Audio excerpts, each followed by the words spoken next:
What message does the moon have for you this week? Go ahead and place your hand on your heart, tune in, and ask, what is the most important thing you know about the week ahead? And we're going to see who pops out just as I shuffle the cards. Okay, Nine of Cups. This is the fairy godmother card, as I love to call it. This is a dream big. Cups represents emotion, dreams, feelings, and intuition. It's the element of water. And what I love about this is that 9 is at the end of our journey, 10 is the completion, almost where the energy is already going out and we're preparing for the new energy coming in. So this card is saying, how good can you stand it? Are you ready and willing to open to your heart to the treasures that are there just beneath the surface? And what I love about this depiction is that she is underwater and she's coming out of this treasure chest, like found treasure, lost treasure. I really feel that if you give yourself the opportunity to shift the way that you're working and moving this week, as if you were to live from your heart, you're going to spy treasure where most people wouldn't. You're going to find that X marks the spot, the hidden treasure, and be able to find that fullness of joy, a fullness of emotion, which I really think is a great thing to have with us this week. So let's talk about that.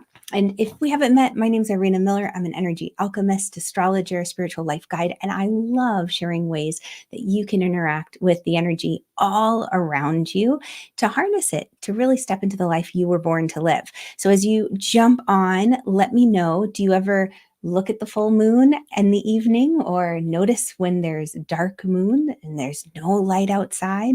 Does the full moon keep you up?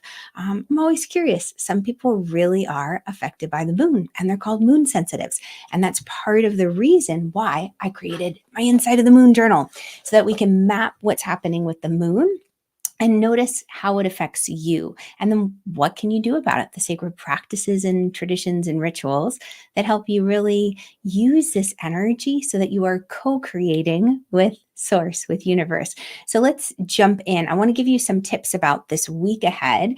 And this particular planner, I created it because I couldn't find anything quite like it. And with my background, part of the reason I call myself an alchemist is that I'm drawn to all spiritual practices.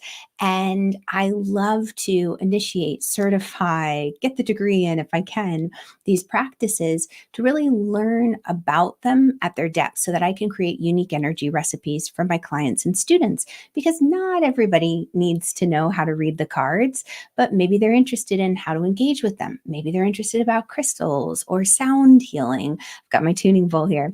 So this is a wonderful special week, Valentine's energy in the air. But I want to talk about, in particular, an affirmation for you this week. And every month, it's a dateless journal that I've created here. But at the beginning of the month, you have a little affirmation. And for this particular month where I'm starting, it says, I dance with the divine and I co-create my abundance. And why I like to just use an affirmation in the beginning is to give my mind an anchor. I know deep down inside, we have to make shifts at the energetic level. Just saying things and just doing affirmations aren't enough. And that's where the sacred practices and noticing the energy of the moon can come in to support us. And one of the supports I want to use for this week, and I'm kind of jumping into the sacred practices first for some reason. So I'm going to go with it because I'm feeling really led to do that. Because sometimes we come to a week and we just feel so much happening all at once. And the energy this week at the beginning of it with the moon in Aries, you might feel a charge. You might feel this push, a sense of urgency. I need to take action. And Valentine's being midweek, we want to make sure that we're acting from our hearts. And how do you act from your heart space? Well, sacred rituals and practices can help you with that. It can reconnect you with the universe, with source, with God. Because when we're acting in our head, usually we're acting out of a sense of lack, of anxiety, fear, pressure. And if you have that Aries moon energy, where the moon is going to be Monday, moon is in Aries, Tuesday and Wednesday, there could be the sense of like, I got to get there now. I've got to hurry. I've got to be the first one. I've got to get this dream into reality. I'm going to push, push, push, push, push. It's a fire element. And it's great to have fire, and it's wonderful to have that Aries get up and go, that bold, courageous energy. But if we're acting just out of our head and not incorporating our heart, what happens is that the actions and even the manifestations that are created feel out of step. They're a little wonky. Something's not quite right. It's kind of like manifesting the dream of your heart or the job of your dreams. I want to say all these things at once. The job of your dreams, only to realize, wow, now I never get to see my family. I have the promotion, I have the salary, I have access to certain things, but now I don't have access to my family or time with them. So when we're setting these goals and making these intentions, as we did with the new moon last week, now we're refining them and adjusting them. So I love to look at the moon phase even before we get into the zodiac sign of what the moon is doing and why the moon. So for those of you who are new to me and new to this channel, what I love to do is look at where the moon is, what zodiac sign is it in. It changes every 2.5 days. And why am I so interested in the moon? Well, part of it is because of who I am and my natal chart, but the moon gives us guidance on a day-to-day basis. It tells us how we're going to handle our stress, what kind of emotions might bubble to the surface. It's a daily way of living and harnessing the energy. So, for example, I know when the moon is in Virgo, I get so much accomplished. I look forward to those days in the month where I'm like, oh, yay, moon in Virgo. I'm going to clean the house. I'm going to organize my office. I'll pay all the bills. I'll create some new systems, organize things. It feels so good. But I also know when the moon is in Cancer, my heart is going to want to kind of nest, be at home, be a little slower, in the sense of maybe I want to curl up on the couch with a good book and a hot cup of tea and a lot of chocolate. So knowing that about myself, even if I have to do something on a day where the moon is in Cancer, because I can't always curl up on the couch, we have appointments and places to be and things to go. That's where you can use the sacred practices and rituals to assist you. Mapping the moon where it is can give you a heads up so you don't get struck sideways. Because when the moon is in Cancer, I know I'm also more sensitive. My emotions are closer to the surface, and I might take things a little more personally. And this is me. Everybody's going to experience the moon differently. You might experience it in a similar way. So that's why we track it. And then once you know that about yourself, if you have to go out and give a presentation, you just engage with life and with people in a slightly different way. Because, oh, well, the moon is in Cancer today. I'm feeling extra emotional about things. I might be a little sensitive. Maybe I'll avoid certain topics if I have to go out and interact. So that's one way to kind of engage with the moon. But the moon itself, when you look at the phase and you're just saying, what's happening this week? Well, we had the new moon last week. So now the moon is growing in light. It's going from waxing crescent to a first quarter moon on Thursday to a waxing gibbous moon on Friday is when it kind of kicks off and over the weekend, because full moon happens next week. So with that being said, waxing crescent moons are saying, okay, you made your new moon intention or plan last week. Now, what do you have to do? You need to take some kind of action to show God, universe, you are serious about this. Maybe you had an intention to build something. Let's say do renovation on your house. And this is the week where you say, okay, well, I need to call and I need to set up some interviews with potential contractors. Maybe it's, you're tired of being bossed around and pushed around and taken advantage of in a job where you were. So this is the week to get your resume together. Maybe look at the job boards, start taking some kind of action on whatever your dream was. As you get to the first quarter moon, that's where it ramps up a little bit and you start to say, okay, there might be some areas that need more nurturing. Something might need to be released because let's say you put your resume out there and a friend, called you back and said, this is great, but I think you should add these things or take away these things. Okay, fantastic. And you make the adjustments. Or maybe you get a tip on a different contractor to work on your house, or you've interviewed them and you say, oh, well, they're not quite a right fit, but a couple of the questions they asked me give me some insights and ideas of what I might need now. So that's kind of the energy of the way that we can engage with it during the week. So how does it show up? And I'm moving away from the sacred practices, and we're going to jump right into this, following the flow of energy. Okay, so this is kind of like the tofu and veg, meat and potatoes of the journal. This is where we map the moon. So every week, what I do is I set an intention for the week. I've got my top 3 things I'm focusing on, the crystal that I'm going to work with that'll be my ally for the week, the ritual, the sacred practice, and how I'm going to nourish or feed my spirit.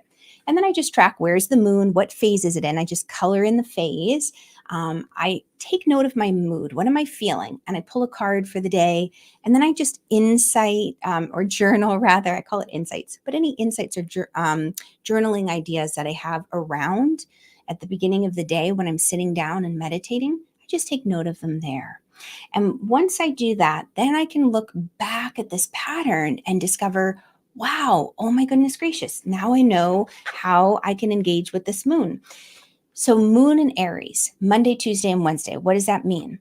Action, Jackson, action oriented. You might feel a little more bold, a little more courageous. I would encourage you this week, because one of the messages coming through is balance. So if I had to kind of pull a word to represent a helpful energy this week, it would be balance or harmony. And for that, because we want to balance what's going on in the mind with the heart, and really move and act from the heart space in unison with the mind. And to do that, you just take note. Okay, moon kicked off in Pisces this morning, and then it's going to be in Aries. So in Aries energy, you're going to feel bolder, more courageous. You're going to feel the energy to go after what you want. Just stay in your heart as you do so. And one crystal that I love to go to for heart is a rose quartz. And this is a little bit tricky to see. It might be a little faded, but it's a little beautiful pink quartz, rose quartz. And this is a beautiful crystal or ally to have around, just to remind you of the vibration, the frequency of love. It's a reminder. Is the power in the rock or the stone? No, it's a reminder. It's like a metronome. If you've ever played music with piano and it keeps you on the beat, is the power in the metronome? No, it's just a reminder for you to stay in rhythm. Same thing with the crystals. So then as we move into Thursday, when the moon is in first quarter phase, we go into Taurus. And what I love about the Taurus energy is that it's steadfast, it's loyal. It does take into account details because it's an earth energy. And the way that I see it taking into account details is on a sensory level. Like, how is this affecting you? The physical feeling of it, the smell, the taste, the colors. Taurus energy is very sensual, and that can just simply be living with all senses on. So you've had this bold energy at the beginning of the week, and then you're kind of paying attention to, okay, I need to look at the physical material side of this dream.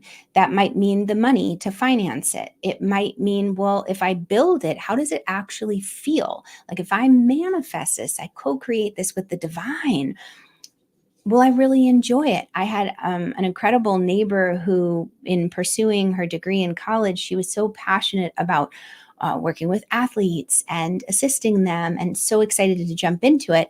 But she hadn't realized, no one had pointed out to her that working in that particular pathway of assisting and helping athletes in the healing process, that it would make it challenging as a mother to attend her own children's sports games, because she was working weekends and afternoons and evenings with other athletes.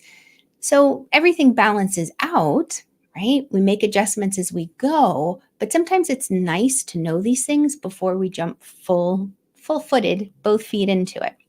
Okay, so Taurus energy Thursday and Friday, I'm going to encourage you to just kind of feel into it. Say, am I willing to put my money where my mouth is? How would this dream actually feel if it became a reality?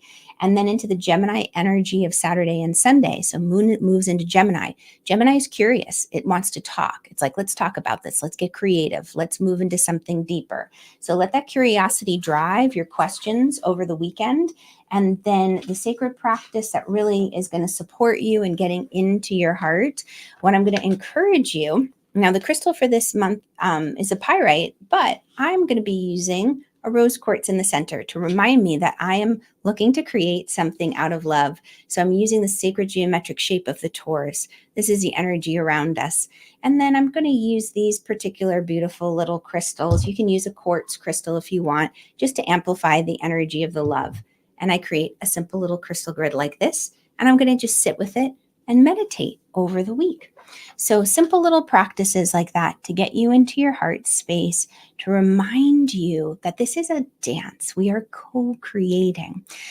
Drop in the comments below if you like to set new moon intentions. I love, love, love to find out how you engage with the moon, how you are learning, wanting to learn more, or what you want to learn. Holy cannoli, I can't even talk. This is because I haven't had my coffee yet.